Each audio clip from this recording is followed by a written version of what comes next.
We met in sports school.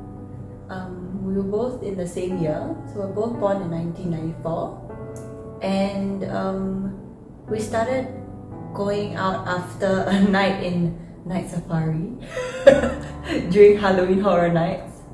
And then I was really scared of the stupid monsters that were around, so I started grabbing his arm. And after that day, he just didn't stop texting. And I guess that's how we kind of got together. Yeah.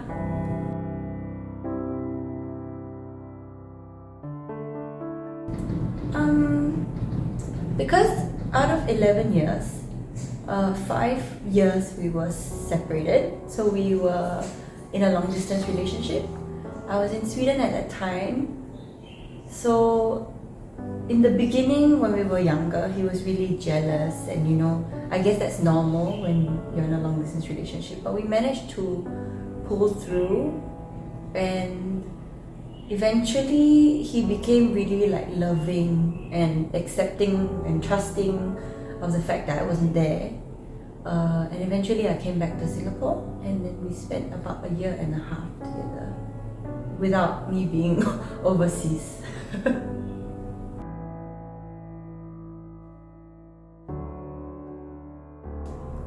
So I don't know if many people know, but he passed on December of 2020. And it was just 1 month after our 11th year anniversary.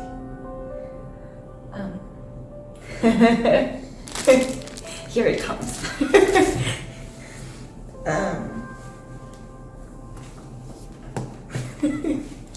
Sorry. Okay. So during the day I was off, so I have Wednesdays and Saturdays off. And I was at home on Wednesday, and most Wednesdays on my off days I would go to my sister's place and play with my cute little nephew. But on that day, somehow I decided to just chill at home and just watch shows all day, binge watch drama, because I just wanted to chill. And I was home alone with Seamus's younger sister, Sarah, and suddenly around, I can't remember the time, but I think around 3-ish, it started getting very dark in the room. I had this really weird sensation. It was just dark, and then Sarah knocked on the door, and she was like, "There are police at the door. There are police at the door." And I was like, "Oh, what? What happened?" I thought the worst case scenario was that Seamus got into a motorbike accident and was in the hospital.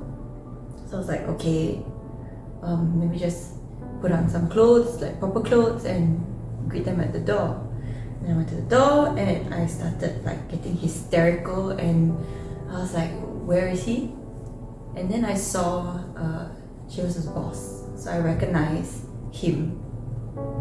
And I was like, where's Seamus? Where's Seamus? Where is he? Did he get into an accident? What happened? Where is he? Which hospital? I just kept blasting them with all sorts of questions. And then they were very calm, and they said we will tell you when you let us in to the house. At that time, it was only me and Sarah, so I really didn't know what I was supposed to do. So I was just like, should I let them in? Should I not let them in? What am I supposed to do? I don't know. I don't want to hear anything, I don't want to know anything. I just want to know where he is, right? And just at that point, Seamus's mom, Sally, she came out from the lift. You can see the lift from the door. So she came out, and she was there, and she said very calmly, she was like, what happened? Why are you here? What's the matter? And then she invited them into the house, and we all sat down. And then they delivered the news, saying that Seamus has passed away in a work accident. And I was just freaking out. You could probably hear my screams from the first floor to I don't know how many floors there are in that block, but I think 13 floors or something. You can hear my screams. I can still hear my screams in my head. Because I didn't know if it was a dream or if it was real. Yeah. So that was that day. It's the worst day of my life. Yeah.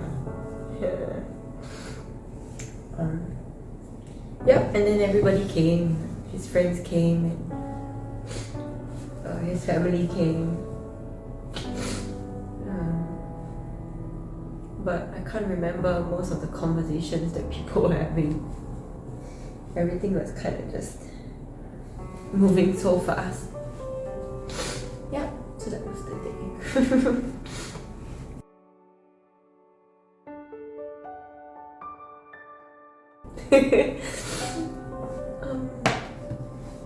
In the beginning, it wasn't easy to accept, right? So I kind of like just suppressed my emotions with a lot of alcohol, and I would almost be drunk every single night before going to bed. And that was tough because I'll only be okay for a while, and after that, when I'm sober again, I had to relive the memories and that day. The memory of that day would forever be in my head, but the memories we shared in our life would be in my heart, right? After a while, like actually not even that long ago, maybe a month ago, I decided, okay, Elisa, you need to wake up. Like, Seamus wouldn't want this for you. You need to wake up and, get healthier, get sober, and take care of my health. Because I'm still young, I'm only 27. So, all this while I've been writing in a diary that I have. And in the diary, it's actually letters that I write to him. But most of the time, I feel like whatever that I pen down is kind of him telling me what to write down. And it's like, go exercise, go and run, go and do something else, do something that you love, And now I've kind of made the decision to not move on, but carry on with my life, with his memories and our memories forever living with me, within me.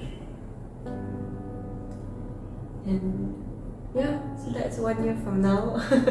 I mean, you can never really move on from someone who has passed away, and from someone whom you have known for so long, and from such a young age. But you learn to kind of live with it. You live with the pain. I'm crying now, but you cry less. You don't cry every day, you don't cry every hour, you cry maybe every once in a while when the memories of that person come back.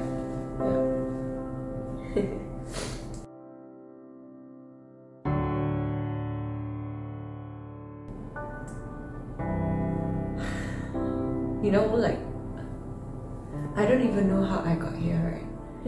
How I'm even still alive. Because when